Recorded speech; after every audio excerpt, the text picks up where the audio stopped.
He was the Tiger of Incheon, a man who could silence a room with a single glare, who had turned enemies into ghosts. But now, in the sterile glow of St. Jude's Hospital, he was just a dying old man waging war against a bowl of rice porridge. And standing in the doorway was his grandson, Han Ji-hoo, the ruthless leader of the Han Syndicate, a man carved from modern granite in a sharp black suit, whose problems were solved with bullets, not bedtime stories.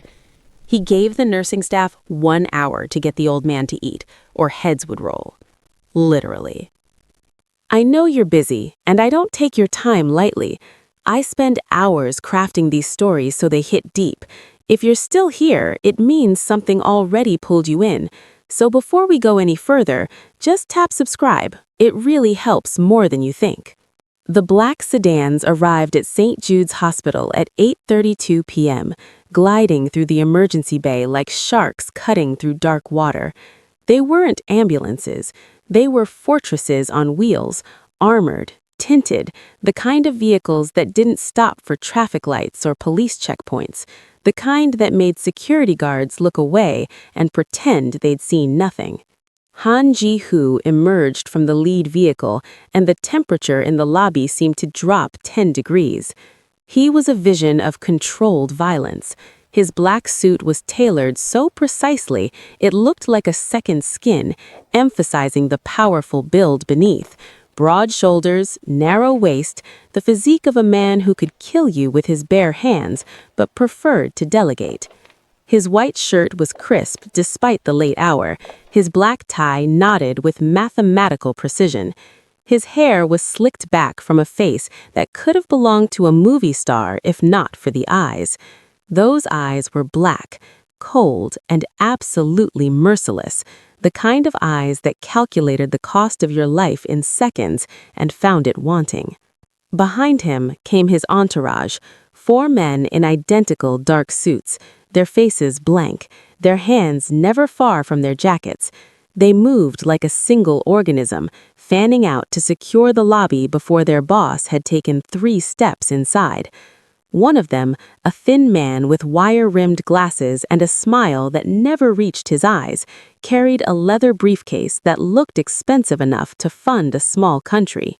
The night receptionist, a young woman named Kelly, who was only working this shift to pay off student loans, felt her bladder threaten to betray her. She'd been warned about the VIP in room 404. She'd been warned about his grandson. But warnings were just words until you saw Han Ji-hoo in person, until you felt the weight of his presence like a physical thing pressing down on your chest. "Director Blake," Ji-hoo said, his voice smooth and quiet, the kind of voice that didn't need to yell to convey absolute authority. "Now." Kelly's hand shook as she reached for the phone. "He's in surgery, sir. I can page." "Now." The word hung in the air like a blade. Kelly picked up the phone and dialed with trembling fingers. Somewhere on the 4th floor, in an office with a view of the city lights, Director Marcus Blake was signing off on supply orders when his private line rang. He saw the caller ID, main lobby, and felt his stomach turn to ice. He was in the elevator 90 seconds later, his tie askew, his face already pale with anticipatory dread. The elevator doors opened, and Marcus Blake stepped into the lobby like a man approaching his own execution. He was in his late 50s, gray-haired, distinguished in the way hospital administrators tried to be, projecting competence and calm authority. But right now, facing Han Ji-hoo, he looked like a frightened child. "Mr. Han," Blake said, forcing a smile that trembled at the edges. "I wasn't expecting—" "My grandfather," Ji-hoo interrupted, his eyes never leaving Blake's face. "He hasn't eaten in 4 days. Your staff has failed 3 times.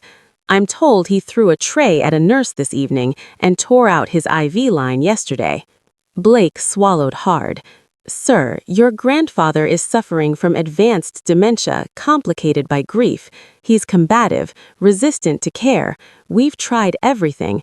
Sedatives, different staff rotations, even a specialist from—" "I don't care about excuses."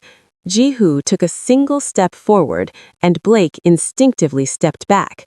Your grandfather will eat tonight, or St. Jude's will lose more than its funding.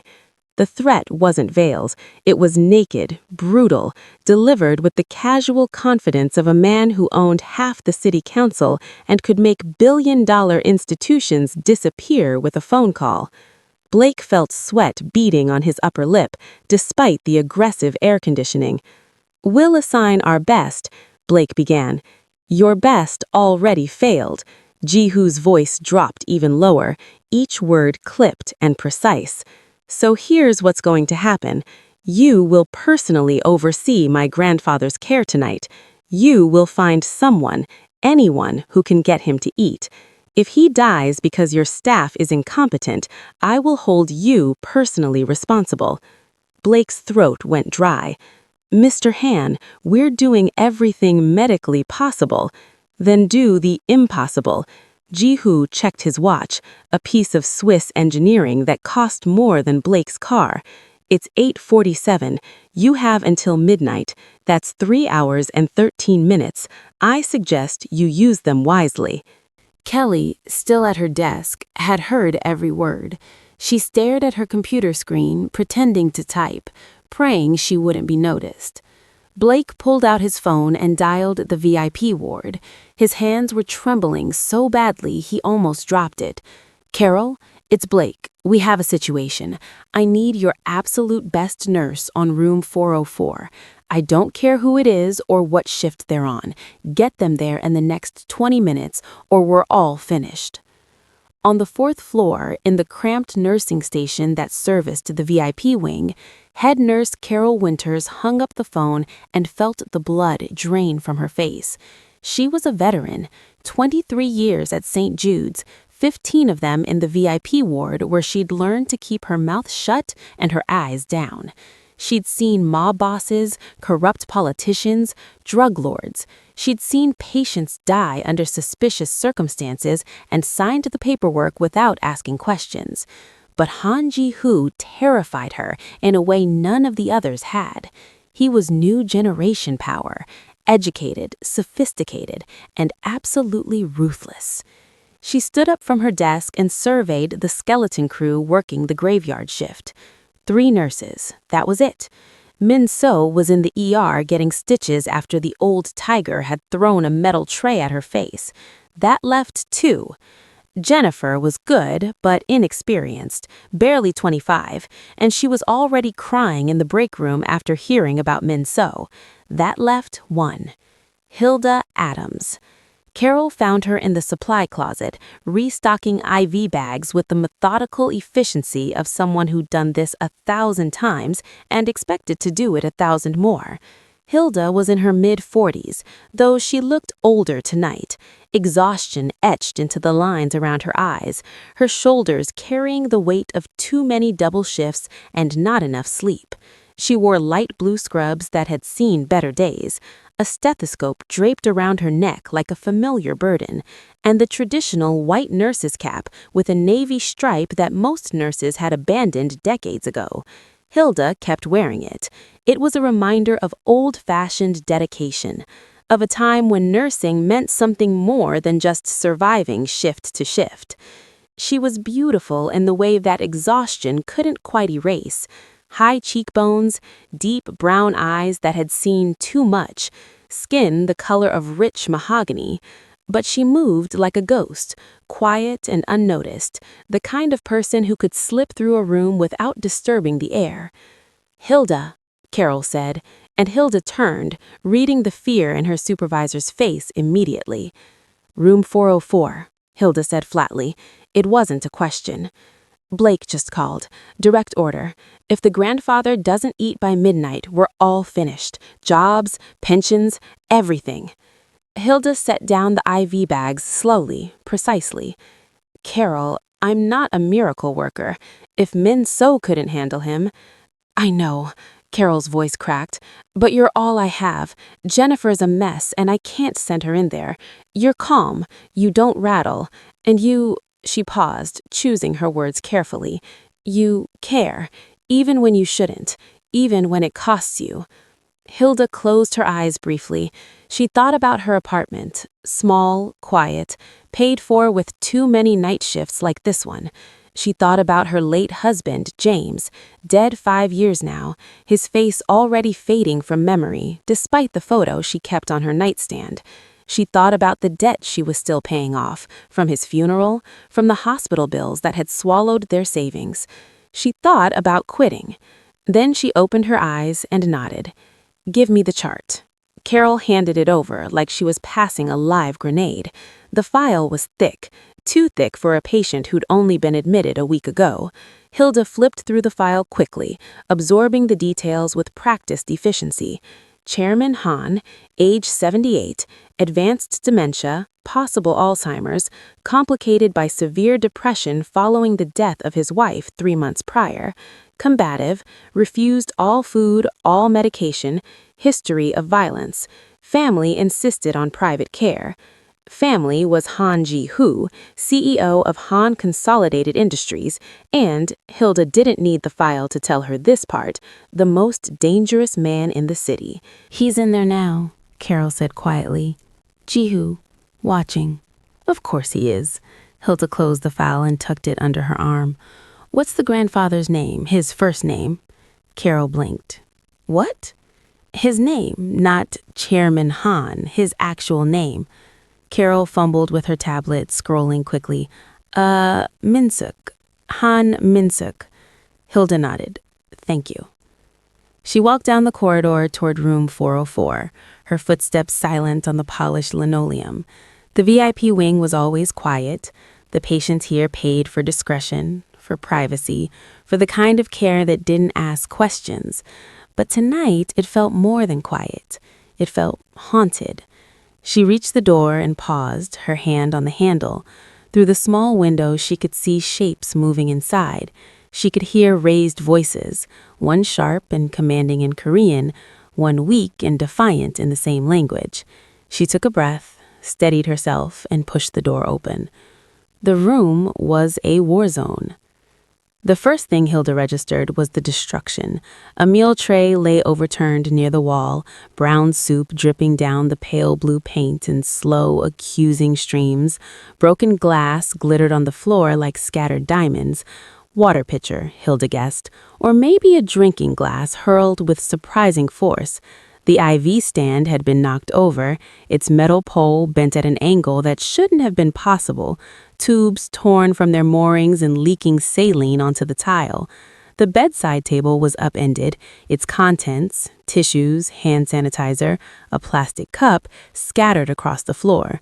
Even the blankets had been torn half off the bed, twisted into defensive barriers. And in the center of this chaos stood 2 figures locked in a silent battle of wills. Chairman Han Minsuk sat on the edge of the hospital bed, his frail body rigid with defiance.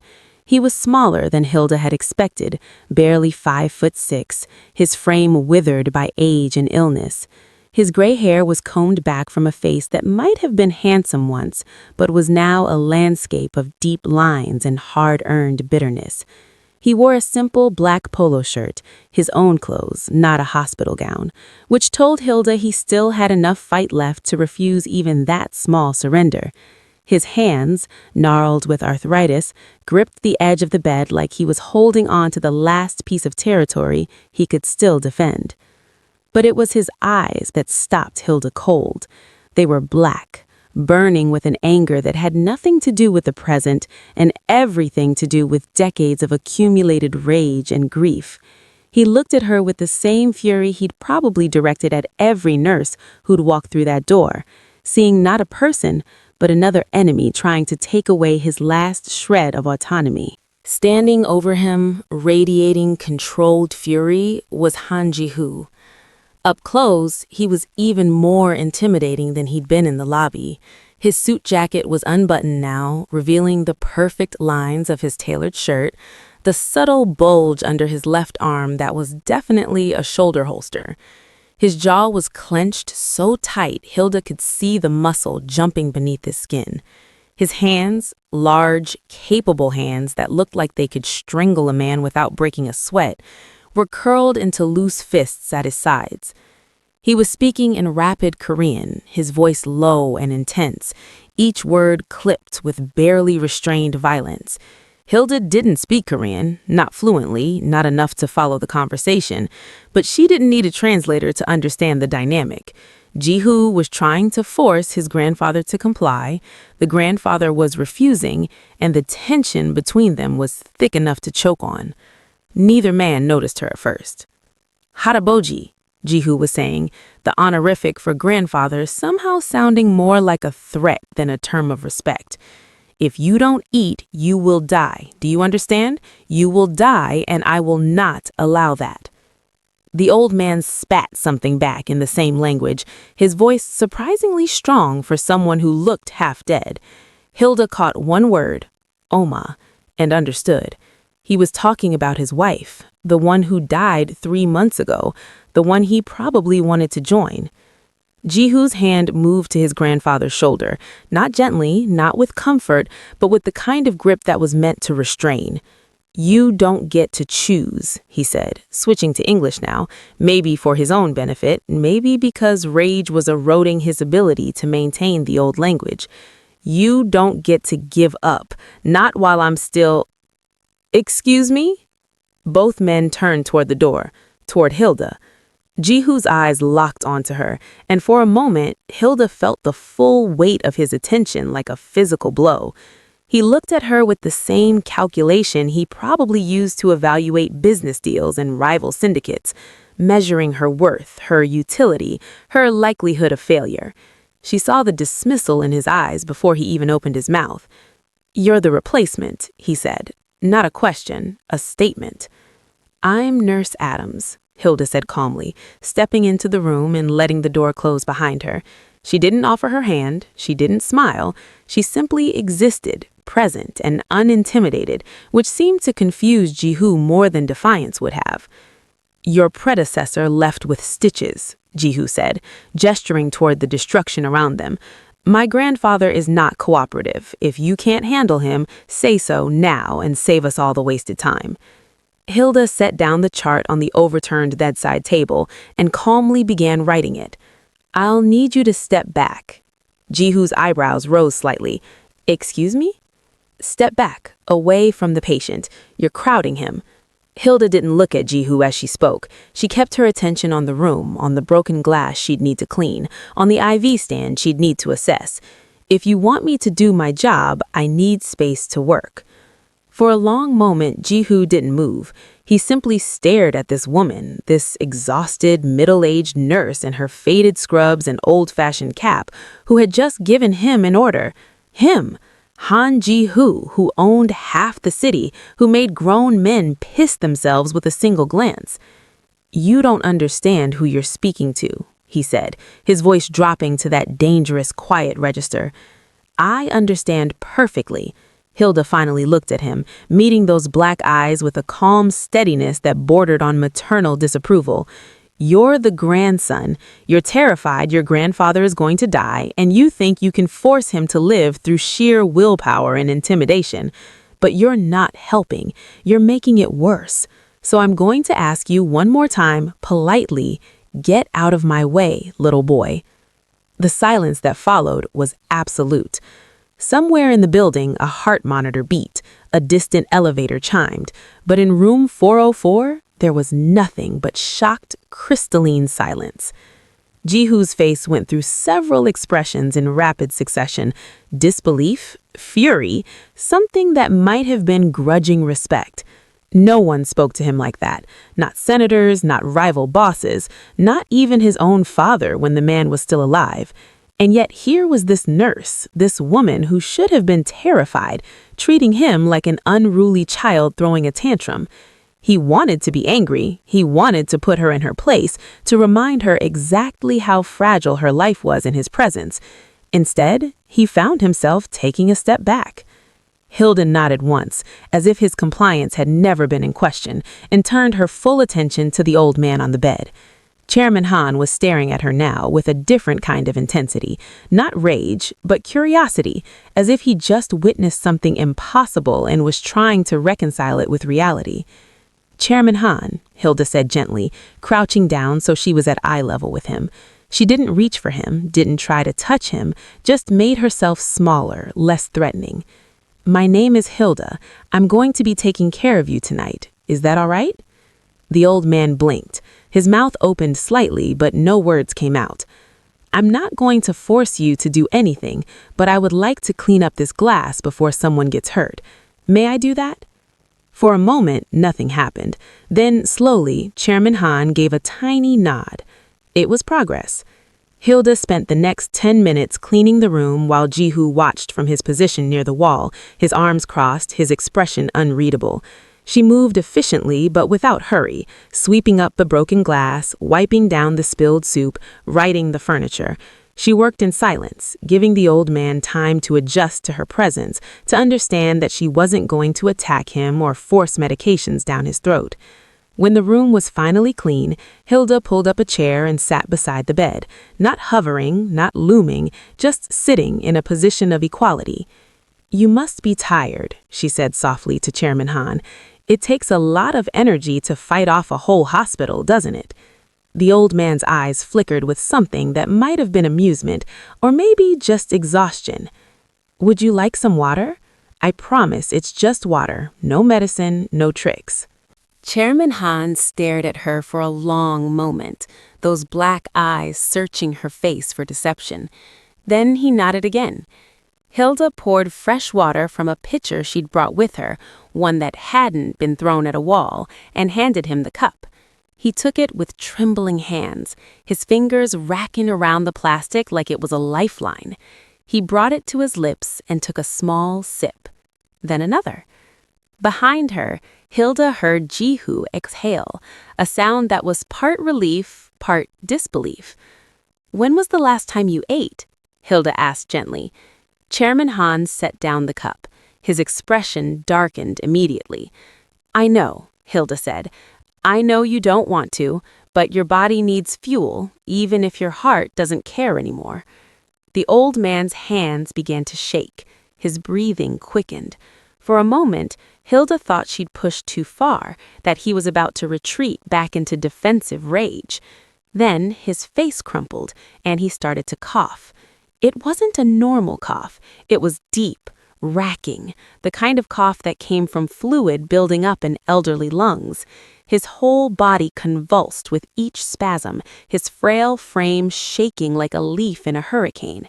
His face turned red, then purple. Saliva dripped from his mouth as he gasped for air between coughs. Hilda was on her feet instantly, her training kicking in with automatic precision.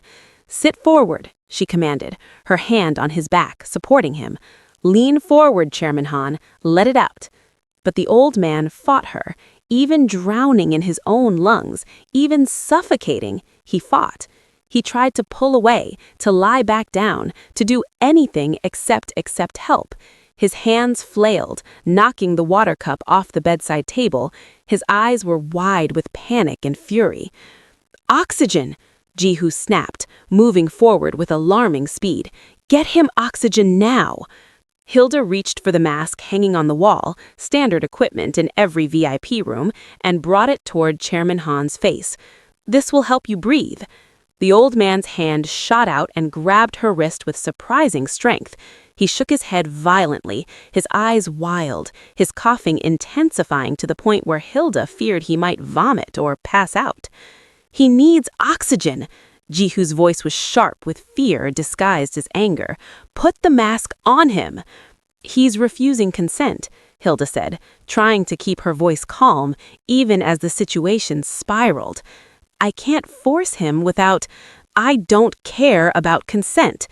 Jihu grabbed the oxygen mask from Hilda's hand and moved toward his grandfather with the determination of a man who would save his family member, even if it meant hurting him in the process. What happened next would haunt Hilda for weeks afterward. Jihu tried to put the mask over his grandfather's face. The old man fought back with the strength of pure terror and rage. His hands clawed at Jihu's arms, leaving scratches that drew blood through the expensive suit fabric. He tried to bite, to kick, anything to escape what he perceived as an attack.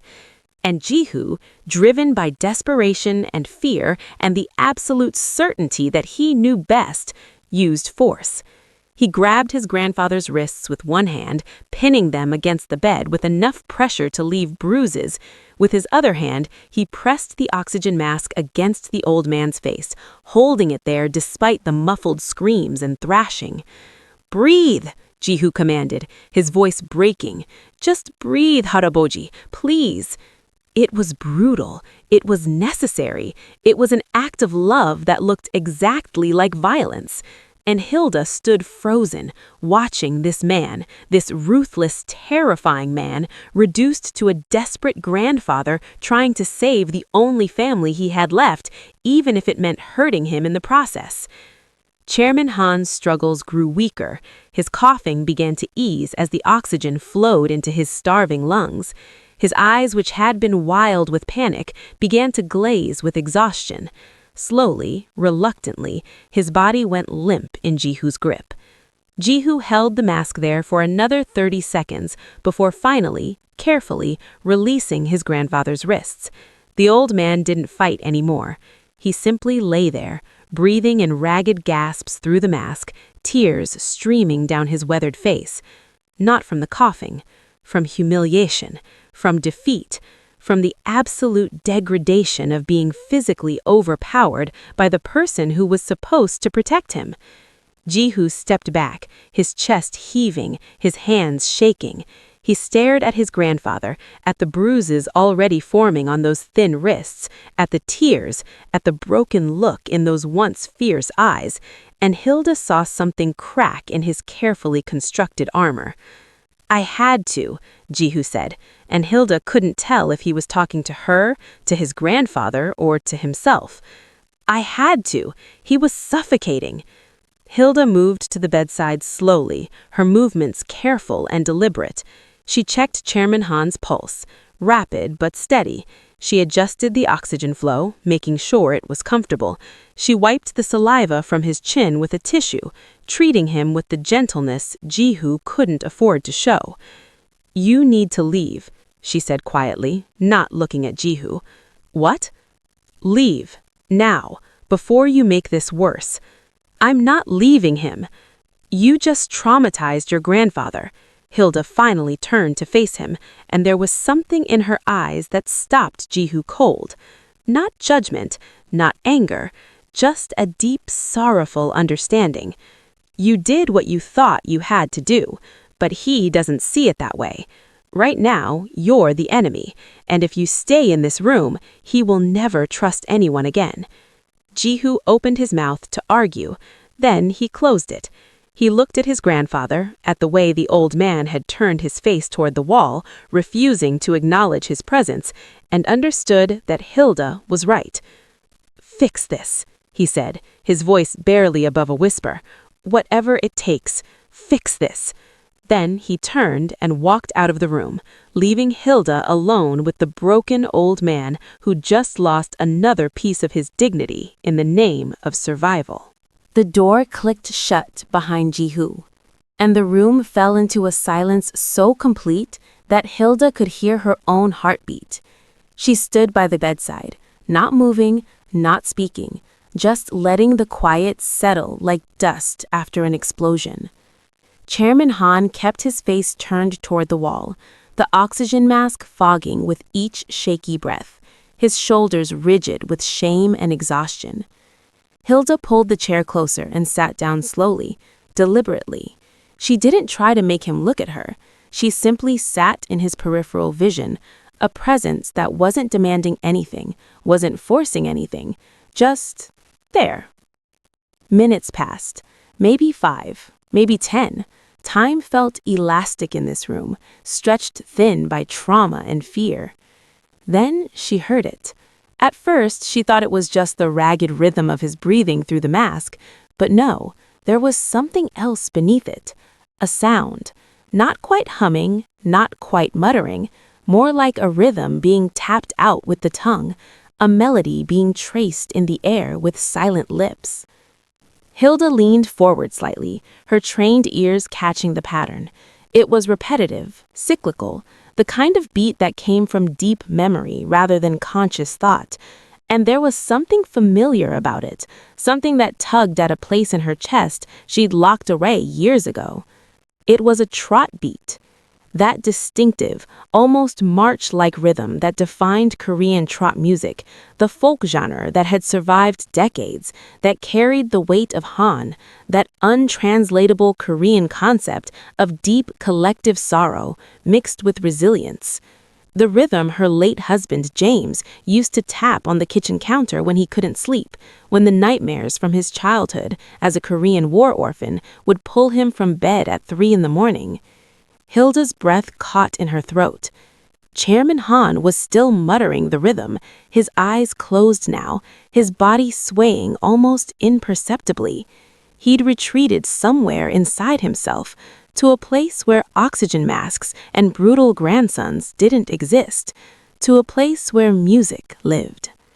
Hilda's eyes drifted to the nightstand, to the items she'd carefully set back in place when she'd cleaned the room. There, half hidden beneath a stack of medical files, was a faded vinyl record sleeve. She'd noticed it earlier but hadn't registered its significance. Now she reached for it carefully, sliding it out from under the papers.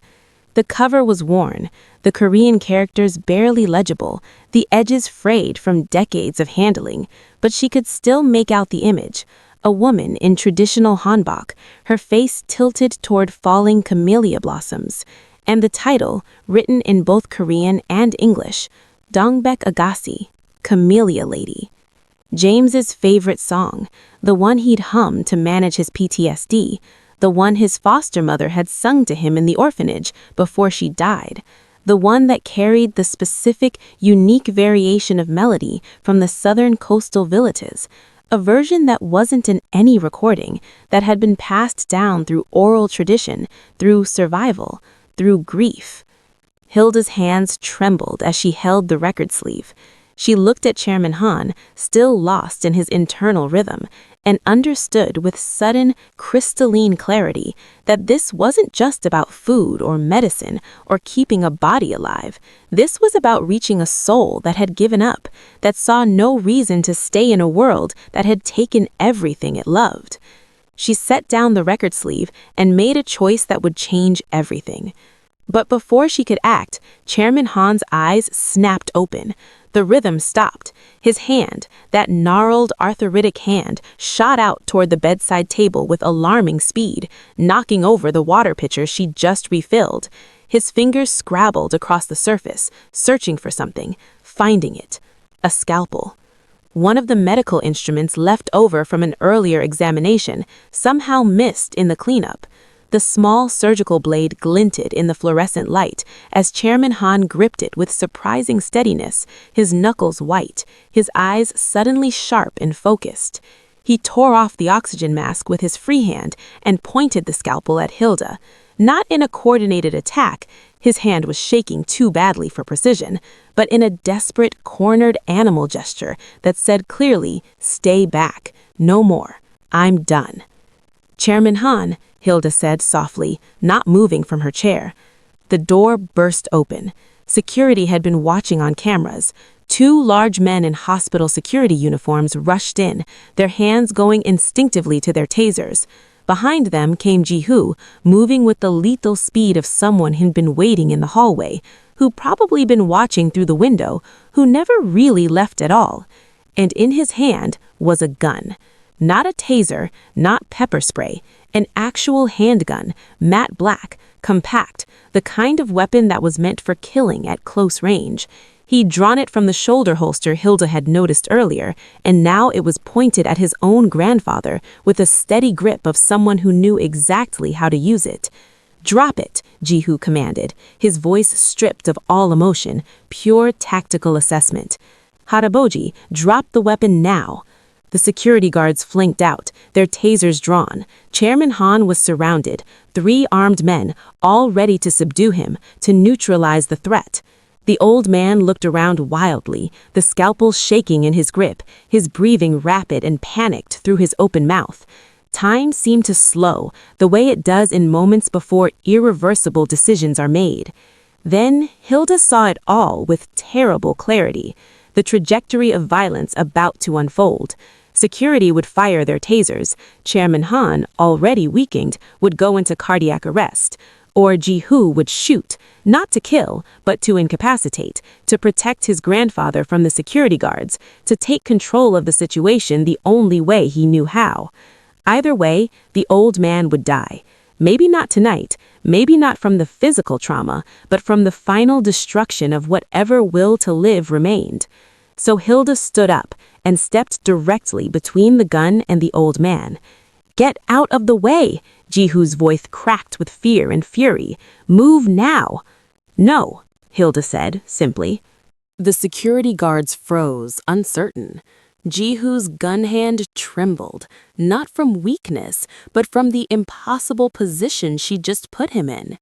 He couldn't shoot through her, couldn't move her without taking his attention off his armed grandfather, couldn't do anything except stand there, helpless, while this exhausted nurse in her faded scrubs blocked his entire world. Hilda turned her back on the gun, an act of such profound trust or stupidity that it silenced the room, and faced Chairman Han. She was close now, close enough that the scalpel could easily reach her throat if he chose to use it, close enough to see the tears streaming down his weathered face, the absolute desperation in his eyes. "I know," she said softly, speaking to him alone as if the armed men behind her didn't exist. "I know you're tired. I know you want it to be over. I know she's gone and you don't understand why you're still here without her." Chairman Han's hand shook harder. The scalpel wavered. "But there's something you need to hear first," Hilda continued, "before you go, before you make that choice. Just one thing. Will you let me share it with you?" The old man stared at her, his mouth opening and closing, words failing him. But he didn't lunge, didn't attack, just stood there, suspended in that moment between violence and surrender. Hilda slowly, so slowly that every movement was telegraphed, transparent, reached out her hand, not to grab the scalpel, not to restrain him, just offering, palm up, an invitation, not a demand. "Please," she whispered. Behind her, she heard Ji-hoo's harsh breathing, the security guards' confused murmuring, but she kept her focus on Chairman Han, on those black eyes that held so much pain they seemed bottomless. And then, with a sound that was half sob, half growl, the old man's grip loosened. The scalpel clattered to the floor. His bloodied hand, he'd cut himself in his desperate grip, reached out and grasped Hilda's. He held on like a drowning man clutching driftwood, his fingers digging into her palm hard enough to hurt. His whole body shook with the force of emotions he'd been holding back for months, maybe years, maybe his entire life. Hilda wrapped both her hands around his, steadying him, grounding him. She pulled him gently back toward the bed, and he followed like a child, collapsing onto the mattress with a sound that was more animal than human. "Everyone out," Hilda said quietly, not looking away from Chairman Han. "Now." "Ma'am, hospital protocol requires," one of the security guards began. "Out." There was something in her voice, not anger, not even command, but an absolute certainty that made the men obey. The security guards holstered their tasers and backed toward the door. Ji-hoo stood frozen for a moment longer, his gun still drawn, his face a mask of conflicting emotions. "You too," Hilda said, finally glancing at him. "Put that away and get out. Give us 5 minutes. If he hurts you, he won't. Go." Ji-hoo looked at his grandfather, at the broken old man holding this stranger's hand like it was his last connection to life. Something in that image, something about the intimacy of it, the vulnerability, made Ji-hoo feel like an intruder in his own family's tragedy. He lowered the gun, slid it back into his holster, and walked out of the room without another word. The door closed, leaving Hilda and Chairman Han alone in the aftermath of violence that hadn't quite happened. Hilda sat on the edge of the bed beside him, still holding his trembling hand. She could feel his pulse racing beneath his papery skin, could see the tears still streaming down his face, the way his mouth worked soundlessly around words that wouldn't come. And then, in the ringing silence, she began to sing. Her voice was soft at first, barely more than a whisper, starting with the distinctive opening notes of Dongbak Agassi, Camellia Lady, not the polished, recorded version that tourists might hear in Korean restaurants, but the raw, throaty version from the southern coast, the one that bent notes in ways Western music theory couldn't quite explain, the one heavy with the vibrato that characterized true trot singing.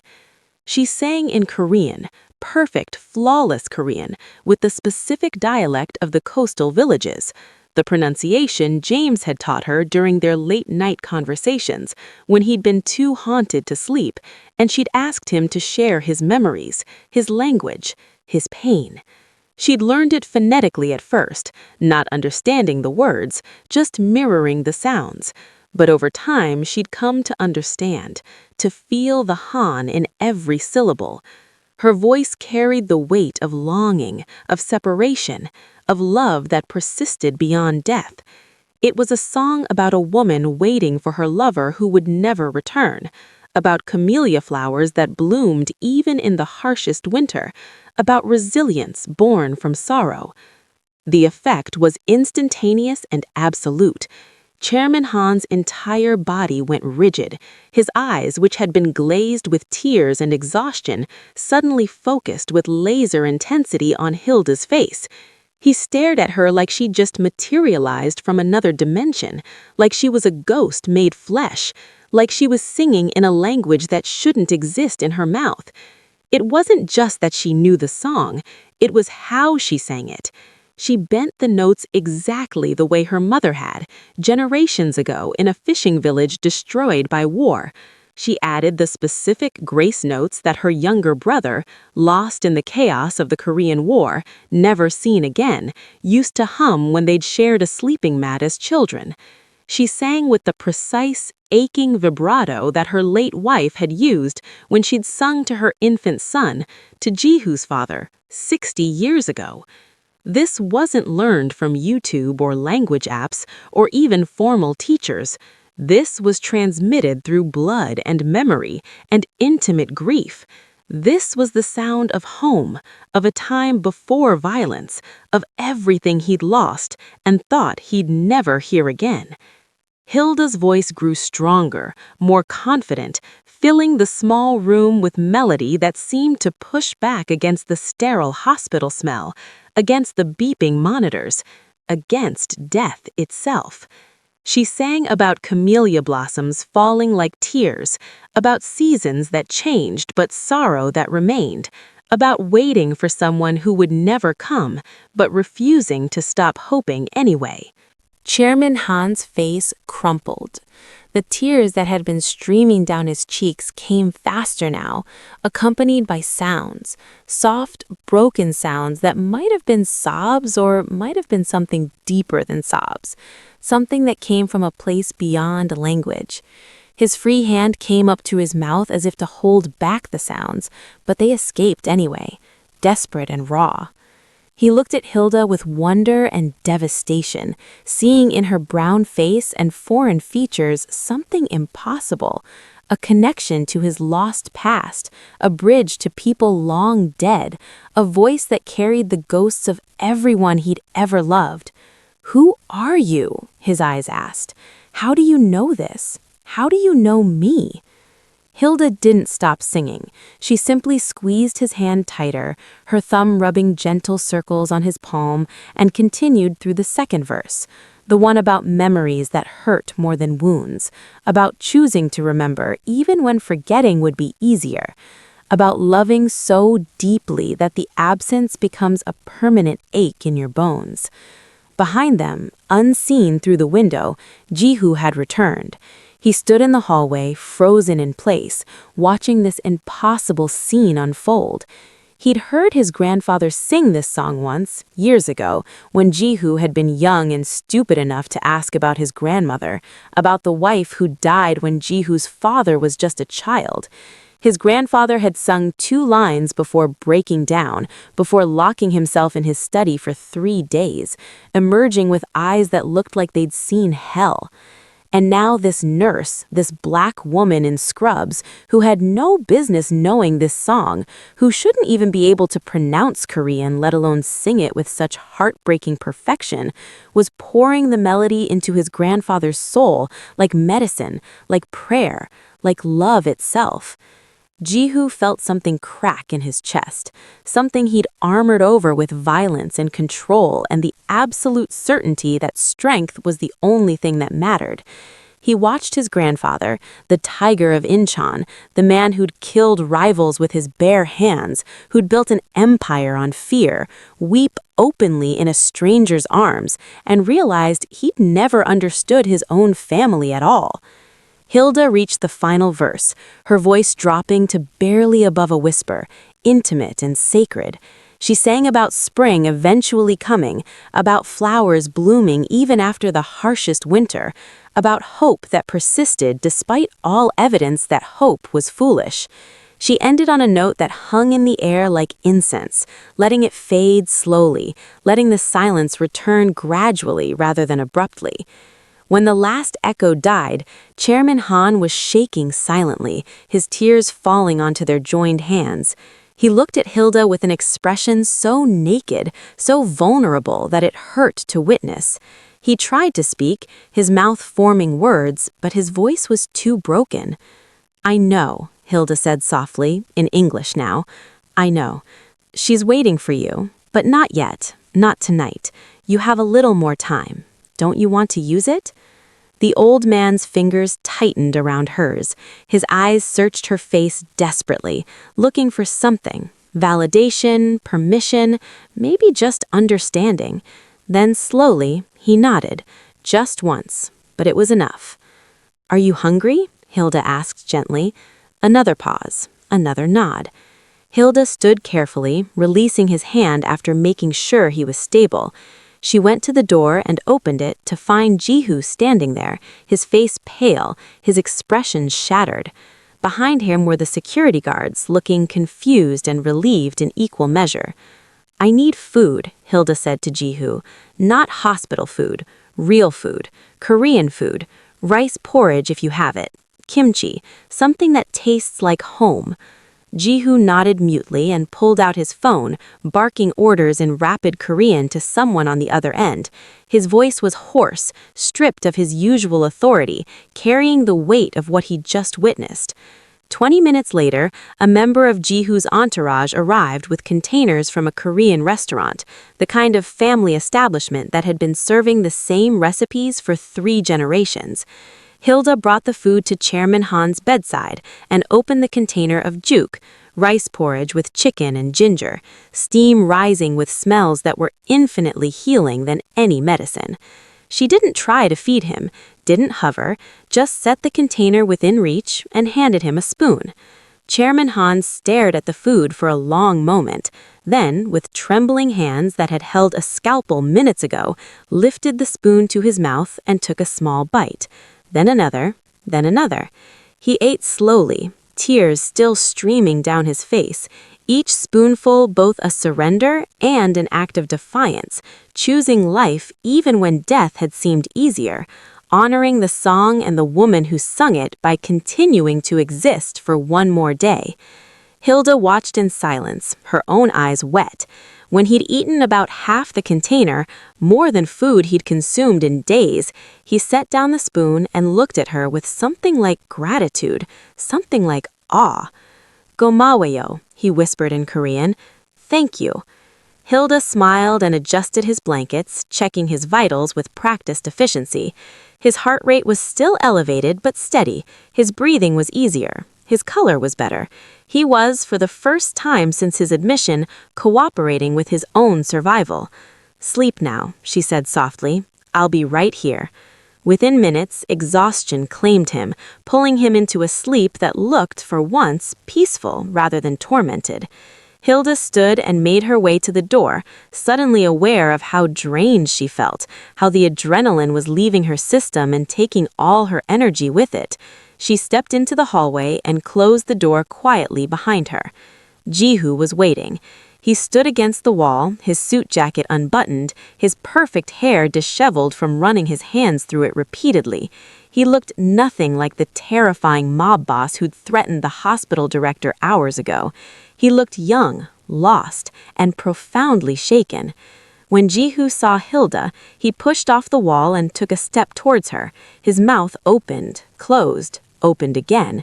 Words seemed to fail him completely. This man who commanded armies, who negotiated billion-dollar deals, who made politicians beg for mercy. Finally, he managed 2 words. "Who are you?" Hilda looked at him for a long moment, this dangerous man stripped of all his armor, asking a question that probably had no answer that would satisfy him.